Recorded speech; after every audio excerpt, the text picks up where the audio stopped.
I have been decorating cakes for about 13 years now, and I think I have probably done thousands of cakes at this point. My name is Jennifer Lowe, and I'm the owner and lead decorator at the Frosted Fox Cake Shop in Philadelphia. This is how to design your dream wedding cake.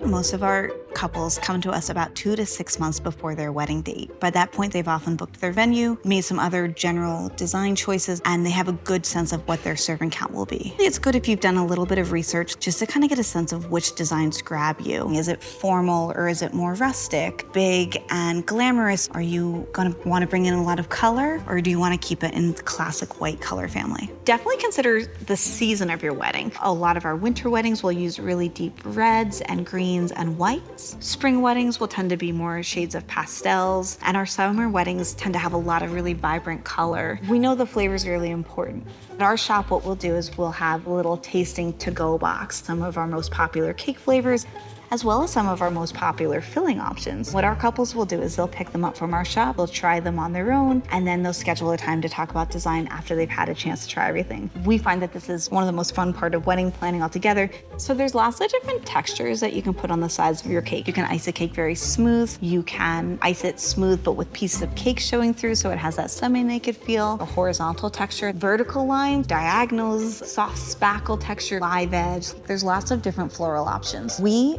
do a buttercream style flower. We do a style called a Korean style buttercream flower, which uses a slightly more delicate tip, which allows us to have a really, really realistic and delicate look to our florals. This cake features some really fun colors and palette knife petals. Essentially, I'll use a tool that like a painter might use, and I'll pick some icing up on it and I will lay it onto the cake to create petals. We did a gray concrete feel for the icing on the outside of her cake. We added some gold leaf. It also happened to be a micro wedding cake. If you don't necessarily want a huge wedding cake, you can still do something that's gorgeous and eye-catching. Okay, cool.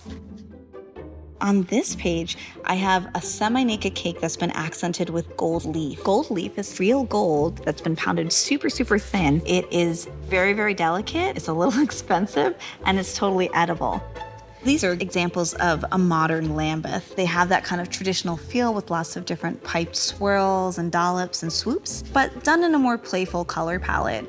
This cake is one of my favorites. It was actually made for a friend of mine. This really intense, deep saturated blue color, which I absolutely love. We covered almost the entire bottom tier in gold leaf. There's also a really cool gold drip on the top, which they really wanted to kind of feel like it was just gold pouring down the cake. A lot of people keep their cakes very, very traditional and white, but I really enjoy a cake with a pop of color. Cheers.